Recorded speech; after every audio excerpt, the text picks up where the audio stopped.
Welcome, everybody, to a joint venture between the Fact Check This podcast and the Two Tongues podcast. It was going to be exclusively a Two Tongues podcast event, but Streamlabs sucks. We're getting rid of it. I'm making an executive decision. We're moving to StreamYard. We had some technical difficulties, but here we are with the man, Justin Campbell. How you doing, buddy? Doing well. And interestingly enough, I've been wanting to get you on my show anyway, so we just kind of backdoored our way into that. Yes, sir. Yeah, it's funny how things work out, huh? So let me get some copy the links and stuff, and we can put that on Twitter and let people know where we're doing this, since had a little change of plan at the last second. Yes, indeed. Well, while you're doing that, I just want to wish everybody an official start to White Boy Summer. I don't know if you guys knew, but Cinco de Mayo is the official beginning of White Boy Summer. So that's why I've got the hat on backwards. I got my sunglasses on. I'm drinking a beer, if I can find it. Oh, it's right here in front of my face. I'm drinking a beer. I'm going to throw in a Zin eventually. We're just going, it's White Boy Summer. We're doing it, man. And that kind of plays into what we're going to be talking about here a little bit. We got some crazy things going on, man. Yeah. The kickoff to the summer here with the way that, because it's finals week. I mean, it's finals week across the country. So everybody's especially the White Boy Summer kids, they are gearing up and getting ready to start their summer breaks. Trying to power through the end of the year. It's that time of year. It's getting fun. I had to go pick up my stepdaughter before we started this, and as soon as she got in the truck, she was like, "Only 2 more weeks of school." I was like, I'm aware. I can't wait for it any more than y'all can. Because we have our own White Boy Summer plans.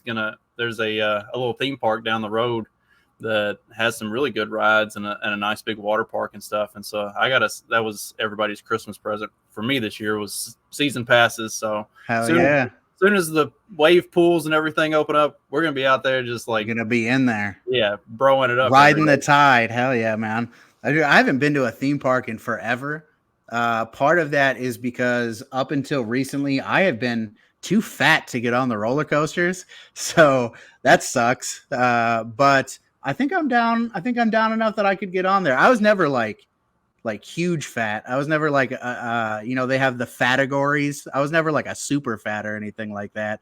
But just a little too chubby to get that lap belt on. You know what I'm saying?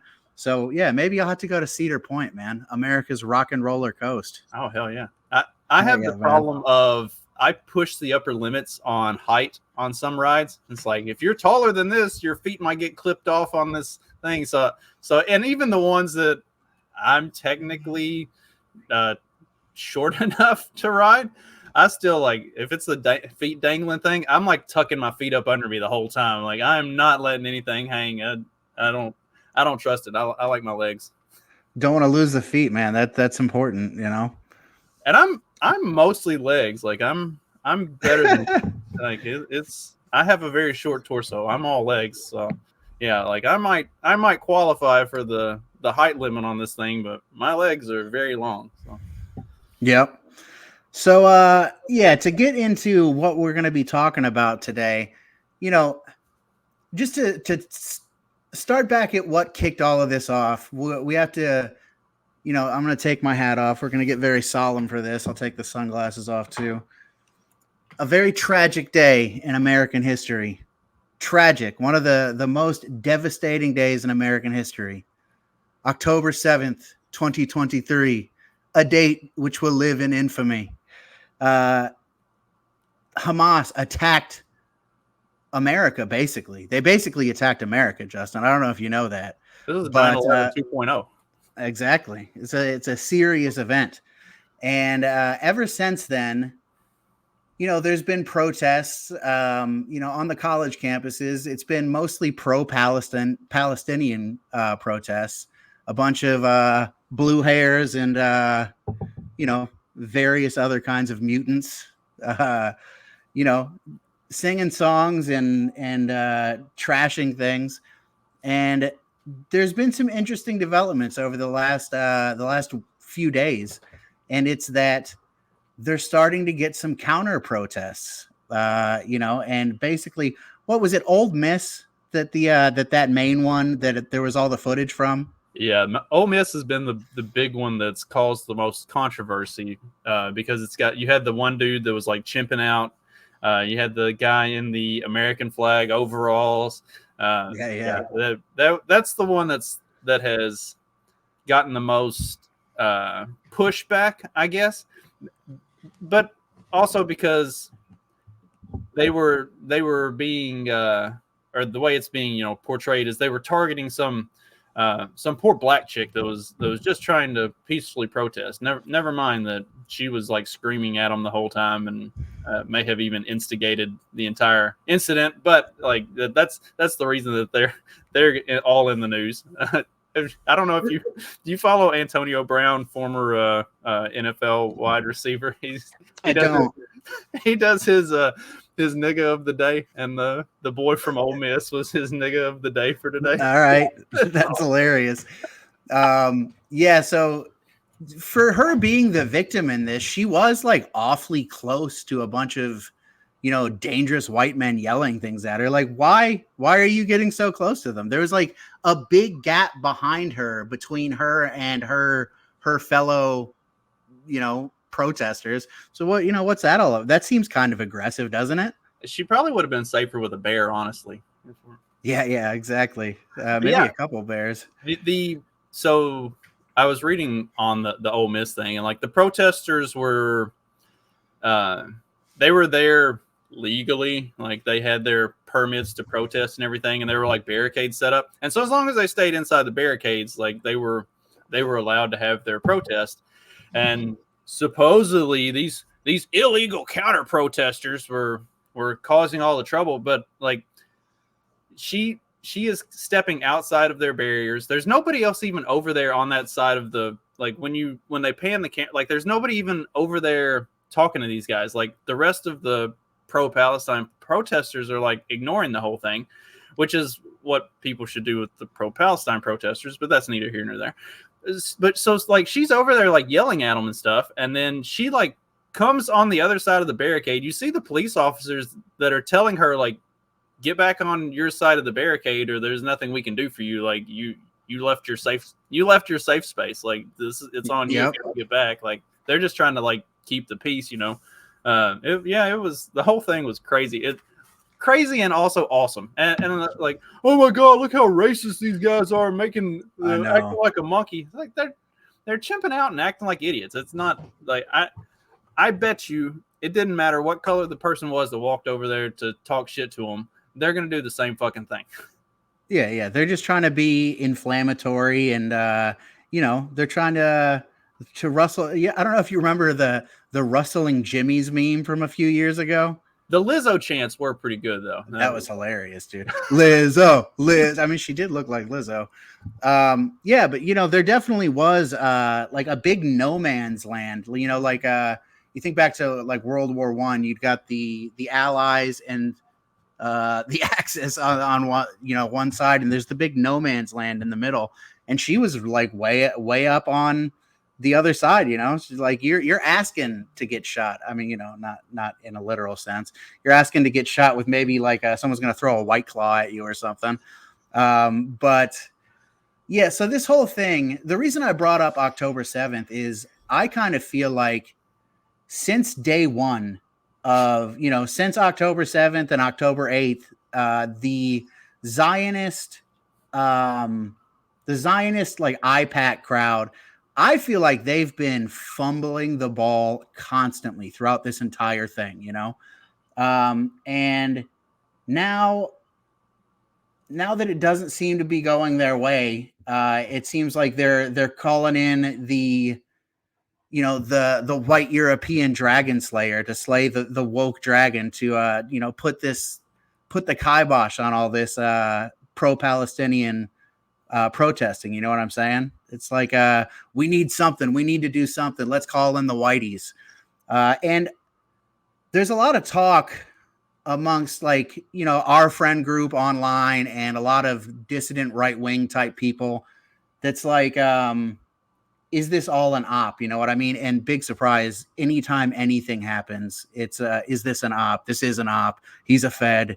It's all the time. It's nothing ever happens. Everything is always an op, and it's the everything is fake until it's proven gay or whatever. Like it, and you can always, if you're looking for the op, you can always dig deep enough to find enough evidence to convince yourself and other people that this is definitely an op. This is everybody's astroturfed. It's all fake. None of it's real. Nothing's organic. Everything's planned. And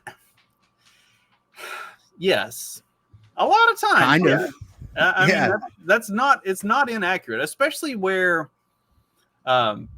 political and like socioeconomic type of scenarios are involved, especially if it has like a high consequence, if it's something that's going to be like that could go viral or be really mainstream. Yeah, there's probably a better chance than not that it's been that the books have been cooked in some way for whatever said thing is.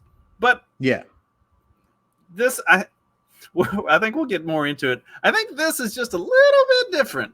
It's a little different, I think that, like you were saying, in all of anything that happens in this kind of area, I do suspect that there is just a little seed of fakeness and gayness in there, but I just don't believe that everything that happens inside of these issues, these events is fabricated, is inauthentic. I think that sometimes there are real people out there and sometimes they react to things in real ways. And I think the biggest thing that I want to like hammer home with this is that just because it's inauthentic and it's fabricated doesn't mean that this is going to pan out the way that they wanted it to. You know what I mean? And that's kind of what I'm hoping for. That's I want to like get into these young fellas' ears and be like, you don't have to do everything they tell you to, if they give us this opportunity to slay the woke dragon, like the based European dragon slayers that we are, then let's do that. Let's kill the woke dragon. But when they try to like return it back on us, we don't have to do that. We can be like, no, this is not how it's going to go anymore. And that's just kind of what I'm hoping for. But I don't know. It's like take their money, take everything that they're going to give you, do the thing that you wanted to do anyway, and then whenever they're like, okay, now you get to return the favor, be like, that wasn't part of the original arrangement. Like you said, you were going to give us this stuff. Nobody signed a contract that said this is an IOU. Like you gave us this. That's on you. Yeah, for sure. Yeah, it's like they're going to tell us.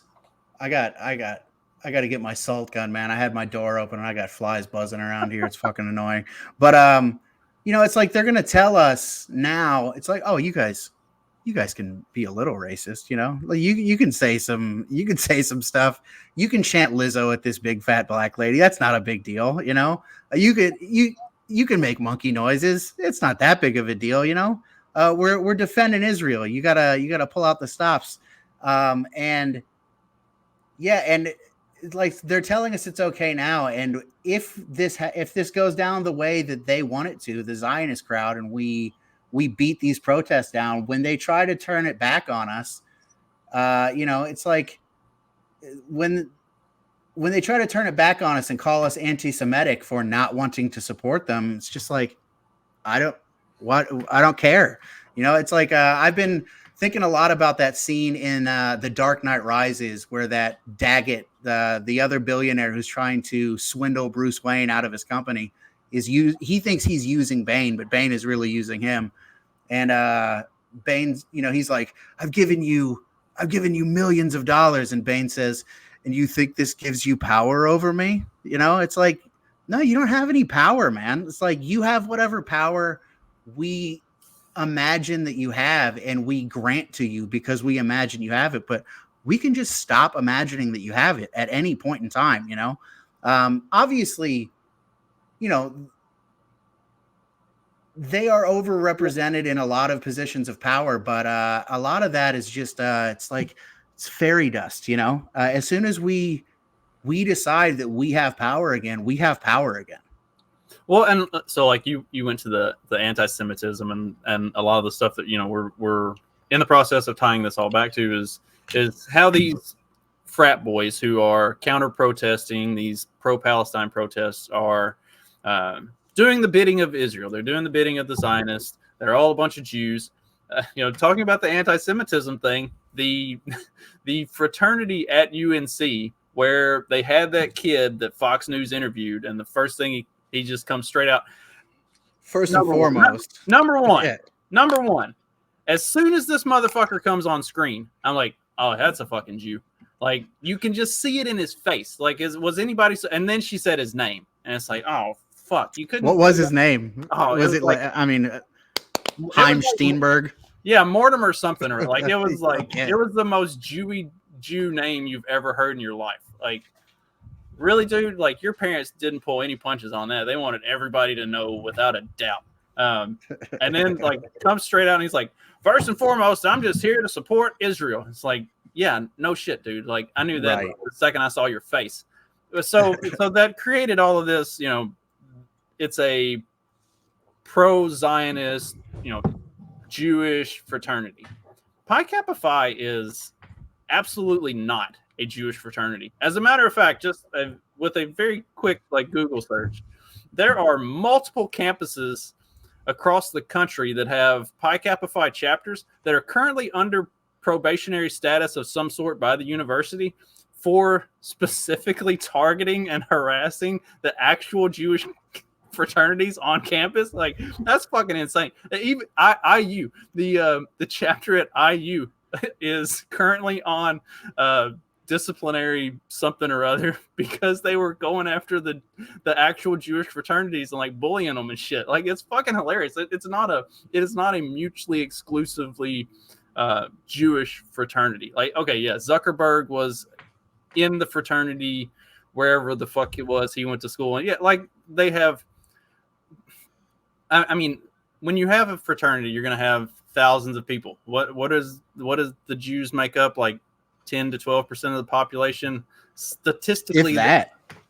Yeah. I mean, statistically, there's a chance that you're going to have some here and there. Like, it happens, and yeah, and a lot of times, like, you know, as far as like community building and stuff goes, like a lot of times they go to school together and they know each other. And if one of them joins a fraternity, then a couple others are probably going to join a fraternity too. And like, that's just kind of how, you know, that's how guys work in general, not just like how the world works, but specifically that's how guys work. Like, if we have a friend who goes and joins a fraternity, then the odds are we're going to come in the fraternity. I want to know on that. Yeah. It's, you know, so they're going to group together in some ways. So like there are things that can be read into it with the, you know, with the pro-Israel stuff, but also I do feel like there's something on college campuses with just frat boys that's very organic. And like, you know, there's the saying, don't attribute to malice that which could be explained by ignorance. Like, these dudes are the definition of that. Like, I was straight up like, I'm from bumfuck nowhere, hillbilly, redneck, farm boy, grew up playing sports, and I was in sports and frats all through college. Like, that was my college experience, was basketball and frat life. There is not a whole lot of forethought or afterthought or really any brain power whatsoever that goes into like 95% of what these dudes are doing. For sure. Yeah, much like LeBron James, I did not go to college, so I don't have that much experience with the frats and whatnot. But I do have the experience of being a young man, and it's not from like 15 up until, I mean, honestly, if I'm being perfectly honest, it lasted a little bit longer than it should have for me. I would say like maybe up until like my 30s. early 30s, I was like pure impulse. You know what I'm saying? It's just like what feels good, man. Let's do that. So yeah, it's like a lot of this stuff. It's like they. It's almost like these people want me to believe that you know, George Soros or somebody sat all these college boys down and was like, all right, listen, this is what we're gonna do, and just judging by the raucous events of those videos, that is not what was happening. Like it seems like there was a lot of booze flowing. It seemed like those American flag overalls. That's not like a sober choice. That's not something you put on. You know what I mean? So like I said earlier, and this is something that a lot of stuff got talked about in different chats and stuff, and all over Twitter and social media. Like, it's not hard to get some frat boys organized to go do something fucking stupid. like I said before, it's finals week. Everybody's gearing up and getting ready for the summer, and like, so when I was in college, finals week was, if you don't have finals this day, you're at the bar as soon as it opens. You get us a table, and then as everybody finishes their finals, they come to the bar. And like, I was the dumbass who took like all morning classes.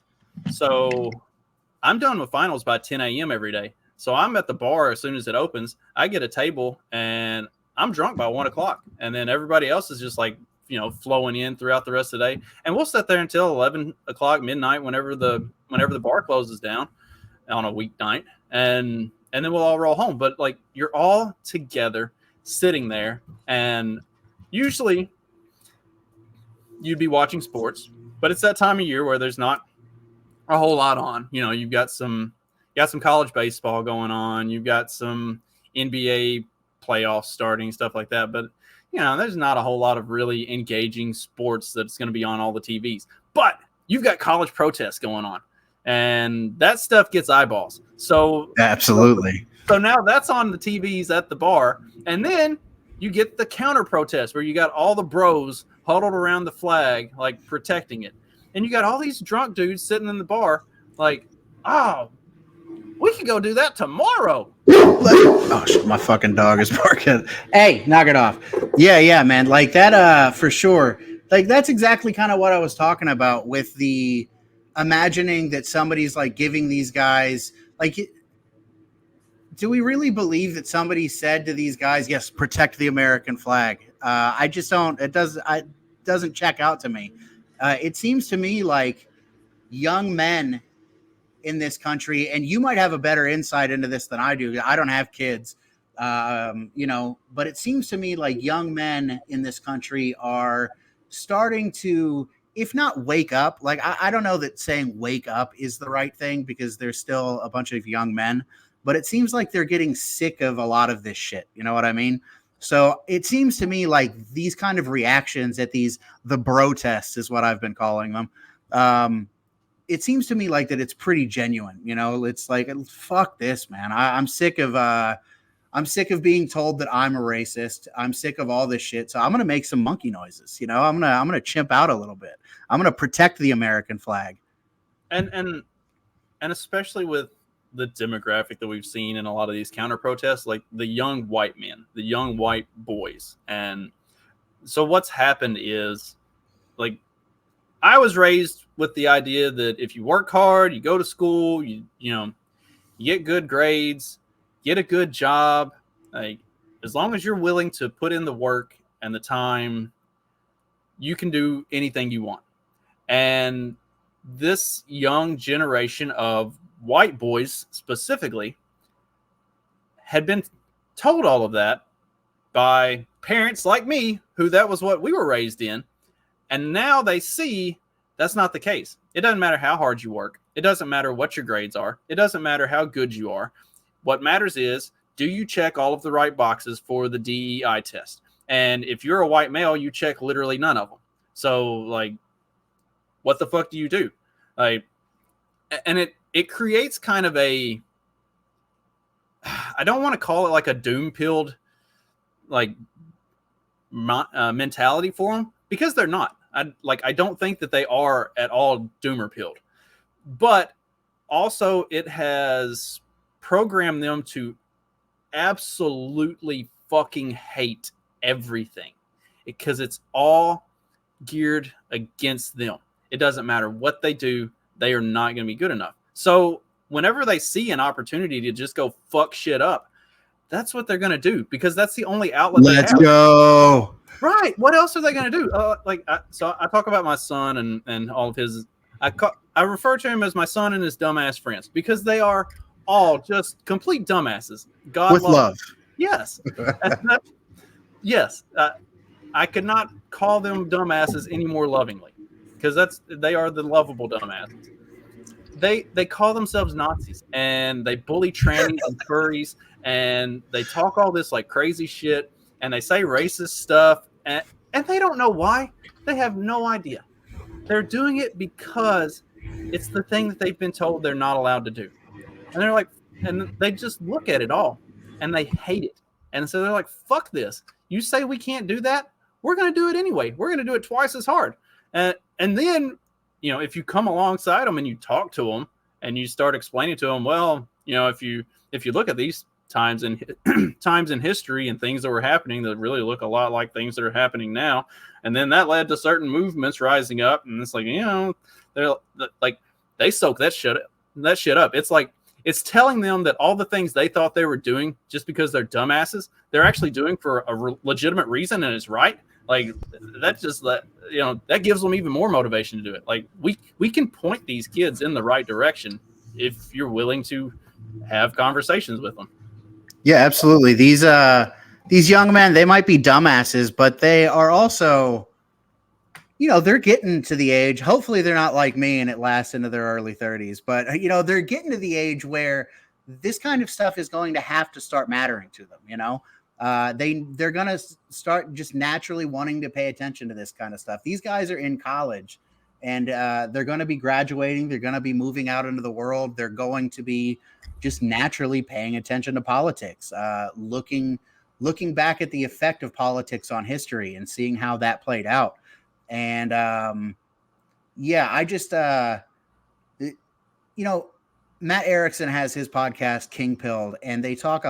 They have this word goonicry. Do you know that one? So it's a combination of gooner and eunuch. And for anyone in my audience might not know what I know what gooner is. Like I'm like the most terminally online person in my like internet sphere. Like I'm in that group chat with you and a lot, like all of those people know what a gooner is, but like a lot of the people who watch my podcast who have like been brought in by my co-host who is like not very online, they probably don't know what a gooner is. So a gooner is a person who, masturbates obsessively and watches porn. And it's so, like I said, it's a combination of gooner and eunuch. And a eunuch, we all know, is a person who is, chopped up down there.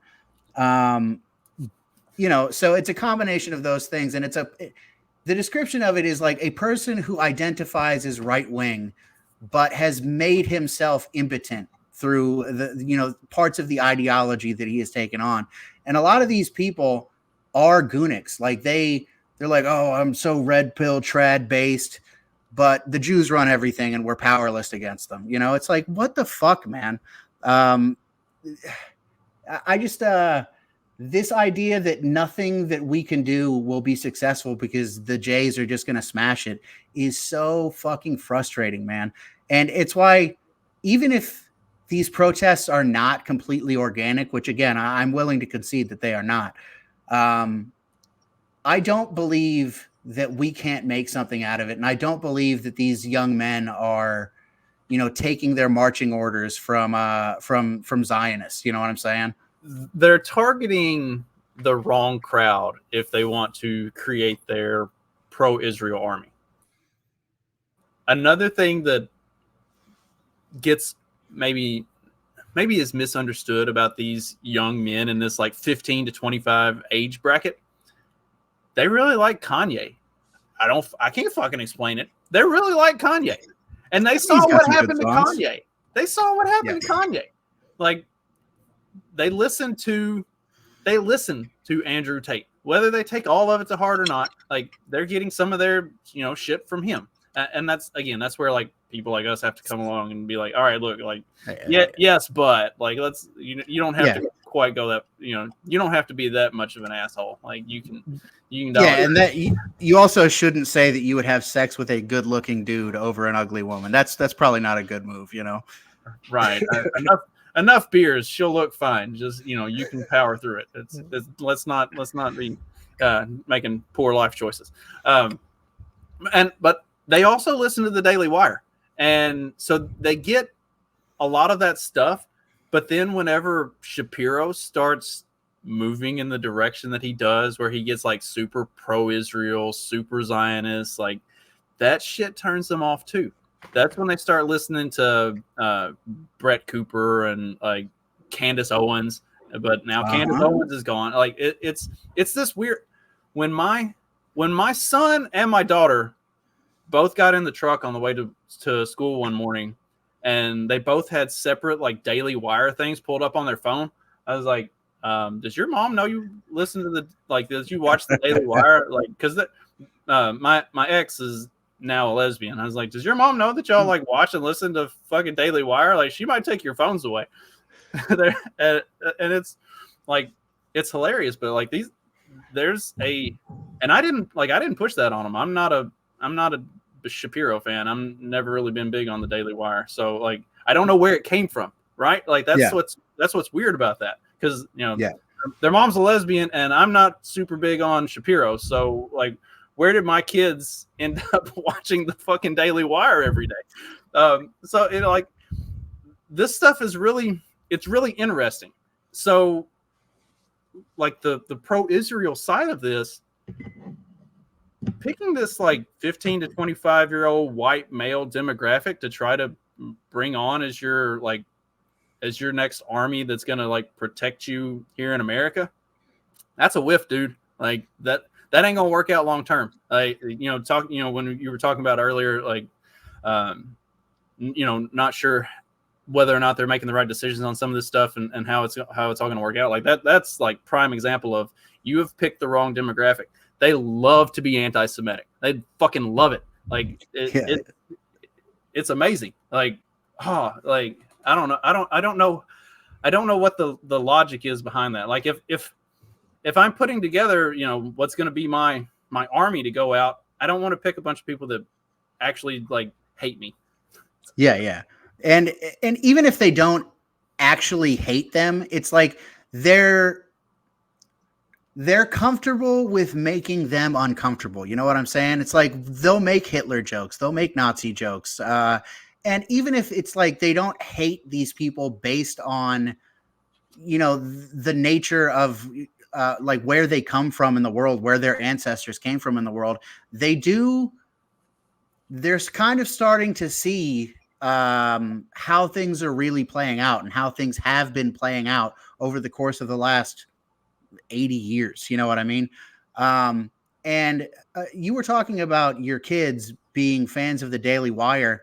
And the Daily Wire, to me, is another prime example of how the Zionist crowd has just been royally fucking up. The Daily Wire is, it's not original to me, but I frequently call it the Israeli Wire.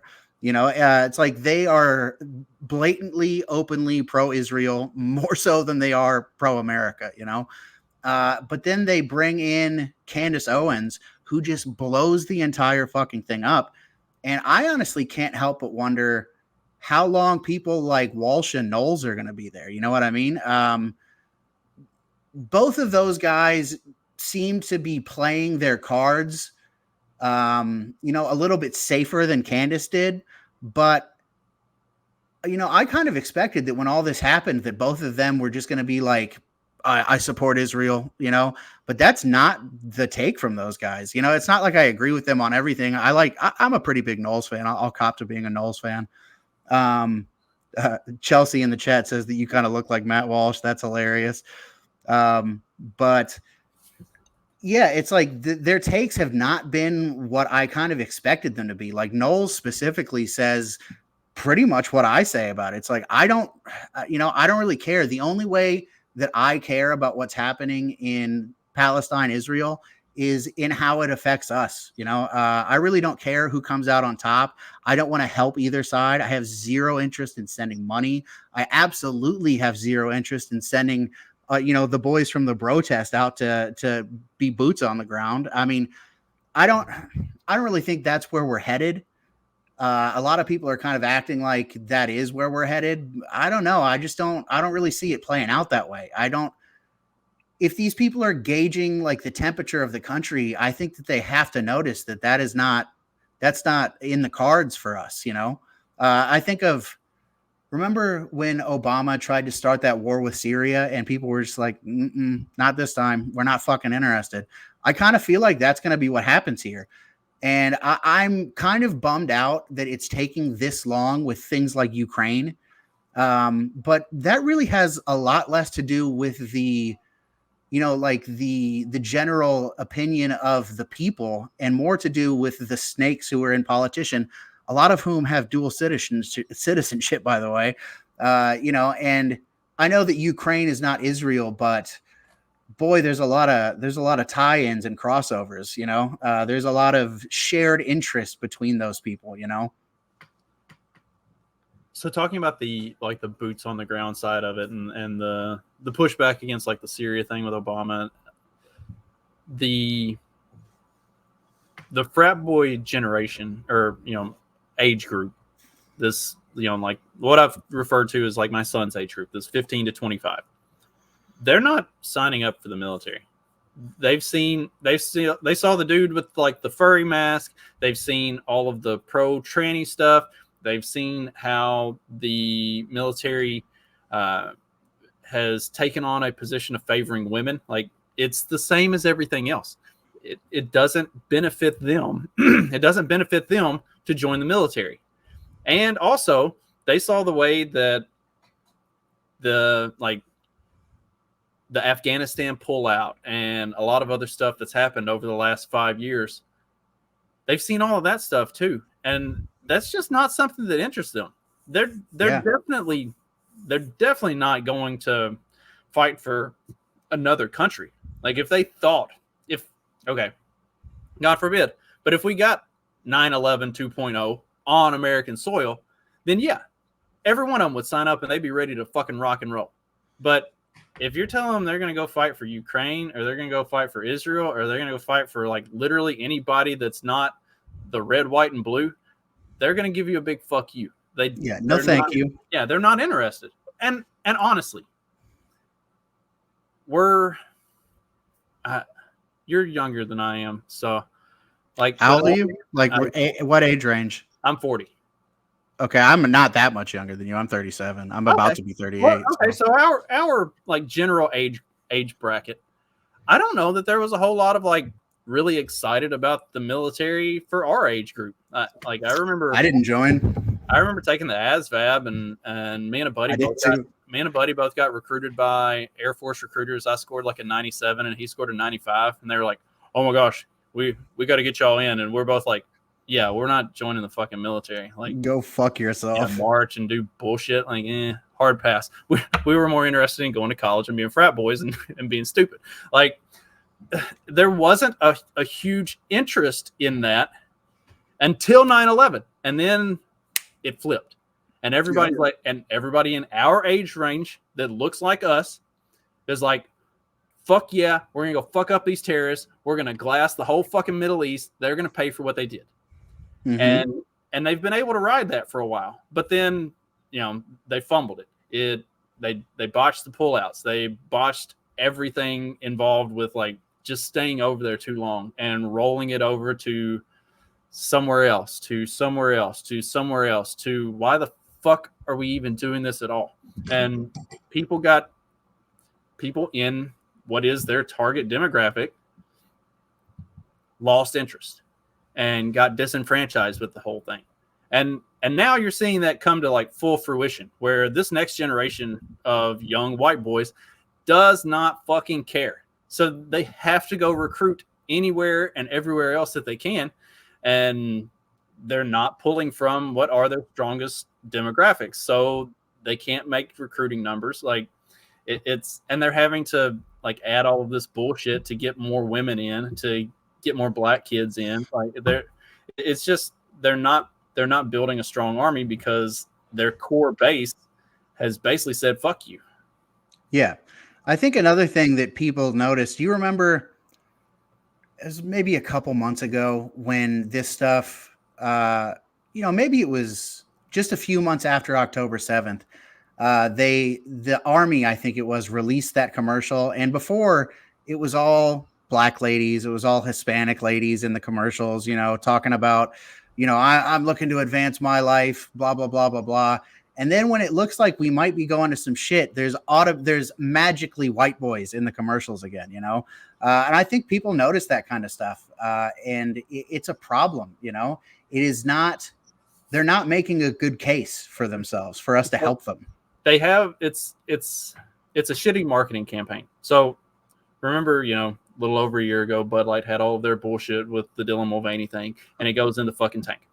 And then fast forward to like football season, and now you've got these like blatantly over the top, like, white country folks at a picnic. Shane Gillis, baby.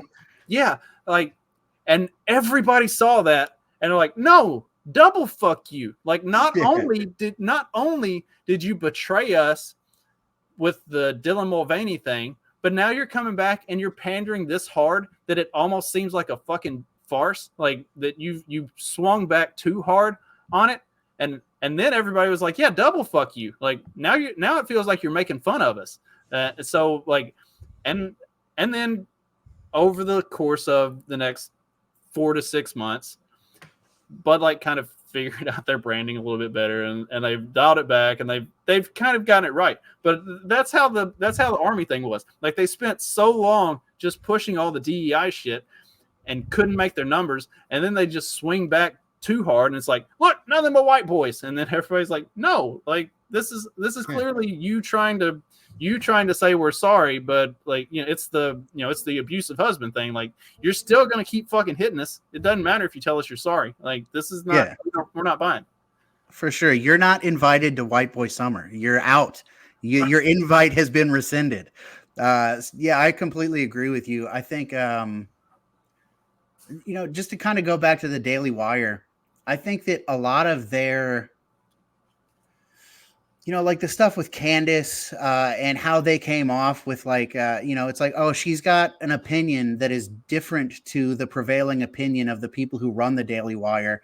And because of that, she gets run off, it just doesn't look fair. I hate the word fair. I think it's a pretty gay word in general, but, it does, that kind of stuff plays on people's mind and conscience. It's like, oh, somebody says something that I like slightly agree with and they get run out of the company, and I think that in doing that kind of stuff, they're kind of running people into the arms of another person that I wanted to talk about because he just got reinstated back onto X.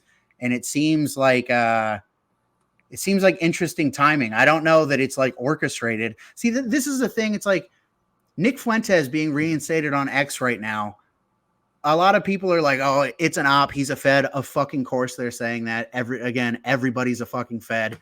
But honestly, man, if I could like set up a loudspeaker kind of like they did in Waco and, at those protests and just like, did you see the clip of Nick Fuentes talking about this stuff? Yeah, it's like, let's just play that for the boys. Let's like let them watch that on repeat so that they can hear, like a lot of these people who are saying that Fuentes is an op, like what problem do you have with what he laid out in that video clip? Like, I don't really see much of a problem with it. It's like he's saying exactly the kind of thing that I'm thinking and exactly the kind of thing that I want to be disseminated out to these young men, And the interesting thing with that, especially with these young men, is if you can remove the message from, and they just hear the message and they don't like, that's the thing that they hear some of this stuff enough about how somebody's a Fed, somebody's an op, somebody's all of these things. And they may not tune into it as much, especially if they think somebody's a Fed or something like that. Like they have an instinctive kind of like what we've talked about with our in group, seeing everything as an op to an extent and not trusting it. They have that. Like they already don't trust everything because they've seen everything be turned against them for like literally their entire lives. So they already don't trust anything. So if they hear that somebody's a Fed or some bullshit like that, they're more prone to tune it out. But if you can just like play the message and they just hear the words and they don't like have it connected to the name, they're a lot more likely to pick up on it and be like, yeah, like this is the right shit. And then it's like playing different types of people saying really like base shit, and then it's like, guess who said that? And they're like, no. yeah, it's one of those things. Like, so if you can just get them the message, that goes a long way. I do think that the idea that Fuentes is an op, I do kind of have a hard time buying into it, because that guy, they've been making his life fucking hard, over the last few years. It's not like everything is going that guy's way. And I do agree with you that a lot of time when the establishment puts that Fed stink on someone, it is off-putting to a lot of people. But I kind of think that for a lot of young men, it's not working with Fuentes. Like a lot of these guys seem to like really like Nick Fuentes. Young men seem to buy into the messaging of Nick Fuentes because he's saying the shit they want to hear. Yeah, for sure. So there is a certain extent to which they don't care. They are anti-establishment enough that they don't care if he's a fucking op. They don't care if he's a Fed. He's saying the shit they want to hear. That's what they need. For sure. That's as much of it as anything is they just need somebody to affirm that, hey, you're not like fucking crazy. Like, yes, the whole system's been rigged against you. Yes, like they're deliberately trying to, give these jobs to literally everybody else. Like, yes, you're wasting your time at college. The best use of your time is to just get drunk, party it up with your frat bros, and just do the bare minimum to get the fuck out, so that you've got the piece of paper that you can wave around and be like, what the fuck ever. Like, that's it. Like the rest of it is building yourself up with making friends and stuff like that, and making connections. And that's another thing, that the connections thing. Like that's another thing that has kind of set these boys on edge. Is like you used to join a frat because of the connections that you can make. Like, yes, you're going to party and you're going to do all the shit and you get all the social events and all the stuff like that. But also there are like business professionals out there that this is going to make connections for you, where you can get into jobs that you might not otherwise have been able to. Like, it is an old boys club. And then they took all that away. So now the only thing that you have from your frat is the sense of fraternity. Like it's the boys. Yeah, that's it, because everything else, DEI and progressivism, has stripped everything else away from them. So yeah, it's us against the world, and they're ready to fucking roll. Yeah, they've taken something that was already very meaningful and a powerful drive on those guys. Like I said, the boys. And they've made it to where it's the only thing that matters. So now it's like even stronger.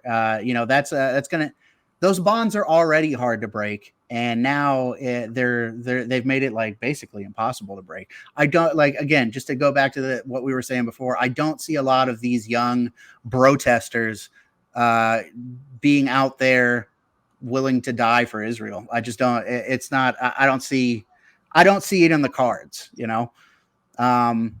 And what I guess one last thing that I kind of wanted to touch on, because I said we were going to try to keep it at around an hour. It's like, what can we do as the elders, which is fucking terrifying. I don't like thinking about myself as an elder, man. But what can we do? What's up?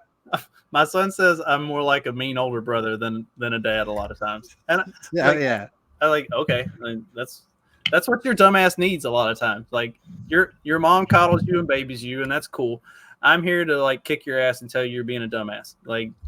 Man. You need that. And that's what we can do though. Like, so I coached high school basketball for a couple years. me and a buddy, and holy shit, that was fun. It was. I ended up deciding to quit like just in the nick of time.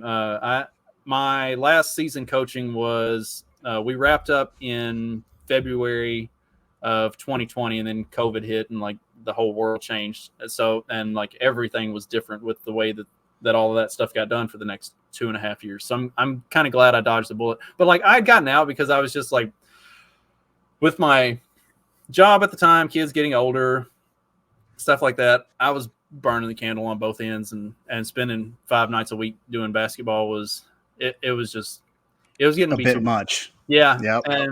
But with the time that I got to do that, like I got to build relationships with these boys that, came up. Most of them when they started with us were like sophomores, and, we got to see them through to graduating high school. And like that, that's really cool because we get to take these kids and develop them for 3 of the like formidable years of their lives, and also kind of shape them into the young men they're going to be going forward into college and into like the next stage of their life. And man, like you learned a lot from these kids. Like, yeah, there's not a whole lot going on upstairs. They are very instinctual. They're very reactive. Like, they're not putting a lot of forethought into things. And just to spend time with them on a daily basis, talking about, and not just talking about like basketball and stuff. We had road trips and everything else. And a lot of times some of the boys would ride in. I've got a big extended cab truck because I got a large family. I got to haul folks. So a bunch of the boys would ride with me to like away games and stuff. And I'd put on different podcasts, or I'd like just talk about random shit. And like we talk about history in the world, and we, not just basketball. And they'd ask questions, and like they're interested in that stuff. They hear some of those things, and it gets what little bit of gray matter is up there to kind of start turning a little bit and trying to pick up on stuff. And it's fucking fun. And just like they just want somebody to pay attention to them. Like we've talked, I know you've seen the memes and stuff like what's the one that it's like women saying something nice about dudes, and like you like just even from the cartoon character, you just see how lit up the dudes are from having something nice be said about them. Yeah. That's the way these young kids are. They just need somebody to affirm them and to not tell them you're the white fucking devil, you're the reason everything's wrong with the world. And just you give them that little smidge, and they'll cling to the rest of it. Like, and they want to. They want to. Yeah, man. But the thing is, you have to be proactive with it, and you have to go meet them where they are. Like, if you tell them, "Oh, look, I've got this 3-hour podcast about such and such thing that you should really hear," they will delete the link as soon as you send it to them. Like, they don't fucking care. They're not going to take the time. The only thing that I'll ever suggest to my son or any of his little friends is like something that's 15 minutes or less that they can just like digest on a car ride from their house into town. Like that's it. Because if it's longer than that, they don't fucking care. They're if it's longer than 15 minutes, they can run a match of Fortnite in that time. So like they don't care. You've got to figure out how to capture their interest the way that it can be captured. And more than anything, it's be there as a person. Like, leave the house, get offline, go do shit where they are, and that it'll mean a world to them also. Absolutely. Yeah. You said that your son says that you're more like a mean older brother, and like I said, I don't have kids, but I am a mean older brother. That I actually have that going for me, and my youngest brother he's older than like your son. He's a little bit older than college age, but he's never really thought about these kind of things before. And I've been in his ear, just like, don't let him make you feel like you're like the devil just because you're white, like, hold them to the same standards. And if they call you racist, like, who fucking cares? Like, it doesn't matter. At this point we're getting to a place where they've already done about everything that they can do. I just throw it back in their face. Like, I don't fucking care. And I think this thing that I've been like chewing on for the last few weeks is getting getting more involved in church communities. Like, I think that a lot of people talk about, national elections don't matter as much as the election for your mayor or your sheriff. Your local elections are much more important. And I am thinking, like, what can we do that would be even smaller than that? And I mean, the first thing is the family. It's like your family. Lead your family. Like you're doing with your son, being the mean older brother. Be an example. Be involved in their lives. But I think another thing that we could do is try to reform these churches, man, because it's a fucking nightmare. I go to a Lutheran church. It's an LCMS church, which is like the conservative branch of Lutheranism. Lutheranism, is that the right word? But but even that, it's like it's becoming, even the conservative branch is becoming a progressive nightmare. It's just seeping into everywhere. I remember I saw you the other day talking about stuff that's going on in the Methodist church, the UMC, and it's not good. But I kind of think that it's going to be like the same deal. If all of these based dudes on the internet would go get involved in the church, go to church every Sunday, go to the community events at the church, get on the board of your church, start making decisions, start doing things, and start being an example to the young men at your church. Like, that's just one way that I think that we could really try to make a difference, because doom scrolling and blackpilling and whining and bitching and saying everything is an op, it's not going to work. You're just going to stay in the same position that you're in. And it's goonicry. It's oh, we don't have a chance. Let's just not do anything because we don't have a chance. And I even if it's going to get me strung up eventually, I am not down for that. I think I want to try to do some shit. You know what I mean? Yes, absolutely. And like my dad and I were talking about some stuff that have been going on in their church back home. And like, first and foremost, the church is definitionally the community. It's not the building. It's the people who are doing this together. And yeah, if you go and be a part of that community and build that from there, those young men will get involved too. The most amazing thing about my parents' church, like my home church where I grew up, it was dead and dying for a long time. And they have started to really, it wasn't necessarily that it was dying because of progressivism. It was just like, it had become a very like normal thing. People weren't getting challenged. People weren't getting engaged. You went because that's what you do every Sunday, right? And the UMC started to do some things that pissed some of the elders of the church off, and they were like, "All right, we're going to start to kind of distance ourselves from some of that." And one of the first things they did was they're like, "We're not." So the UMC does like a pastor rotation. They like within the different parts of the country, they have pastors who go to different churches. Like, you spend 3 or 4, 6 years at the church, and then you move to a different church. Okay. And so they move them around, and they basically told their conference, we don't want to do that anymore. Like, we're not participating in that. And in order to do that, like, basically your church has to pay the salary of the pastor. It has to be an approved pastor that is one of the UMC pastors that also doesn't want to move. And like, instead of the conference paying a part of their salary, you just take the whole thing.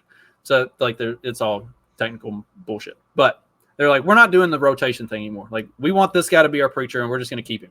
And so that was like the first step. That is awesome. I love him to death. Like, he's a great pastor, and he started challenging people, and he started engaging them. And then young people in the community, like young people, as in like my age, our age, like, you know, not my parents' age, started coming back to the church, and they started getting involved.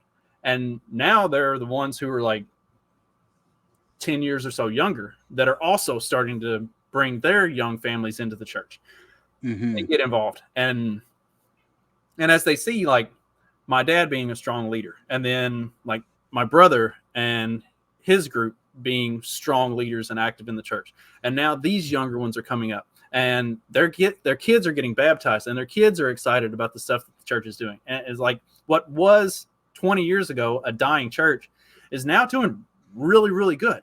Like, it's amazing what just a little bit of community building does to expand and to grow and to get, you know, to get your community more active and energized and engaged with each other. Like, even the people in the little tiny ass hole in the wall town that don't go to church there, anytime the church has functions and stuff, everybody's involved. Everybody's there. Like, that's how you build in the most important way, is right there at home. And yeah, I mean, you're right. Starting with the church is the best thing you could do.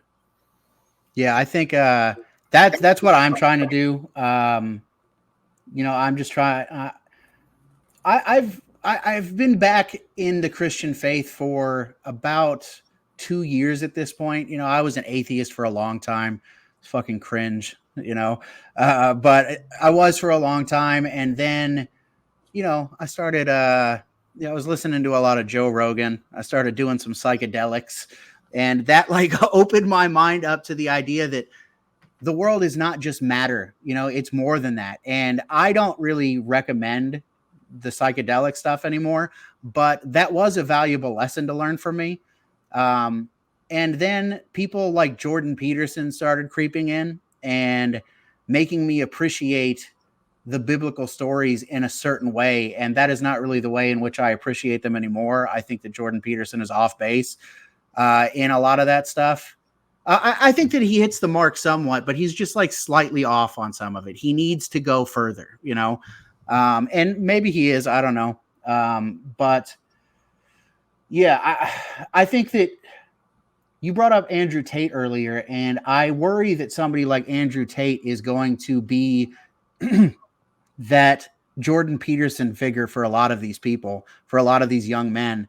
And we can't let that happen. You know, like that's bad news. So yeah, the best thing that I can think of is find a way, be it, you know, through the church, be it through being a basketball coach, being it, you know, through whatever means you could find a way to, you know, Jason Myronchuk talks a lot about Rene Girard and mimetic modeling. Be a mimetic model for these young men. Give them something that they can model themselves after. And I really think that that's, you know, that's the best way of going about it. And I think we just need to find creative ways to get that done, you know, hopefully sooner rather than later. Yeah. Yeah. We don't necessarily need to give them, you know, fame and fortune and all of that stuff. We don't have to offer them anything that's like super impressive. We just need to offer them like some affirmation and a little bit of purpose might be good. Right. That, man, like the number of times that you see a young man who, or, you know, a boy that you think, wow, he's really a fuck up. If you can just point them in the right direction, that whole being a fuck up thing goes away real quick. Like just a little bit of direction and purpose in life goes a long way for a young man. For sure. That's where we have to step in, is we got to step in and give them some direction and purpose, and then just watch how it works, because like nature kind of takes over from there, where we are kind of predispositioned and programmed to like take a thing and just do it as good as you fucking can. And like, we just got to give them the thing. Yeah, absolutely. All right, man. Well, I don't want to keep, I know you got some business to attend to later in the day, so I don't want to keep you too long. I really appreciate you taking the time, and I really appreciate you stepping in and allowing us to do this on your channel, since you know, I had the technical difficulties. So absolutely, thank you very much, man. Yep. Thanks for having me. Yeah, hopefully we can do something again soon. Definitely. Have a good one, man. You too.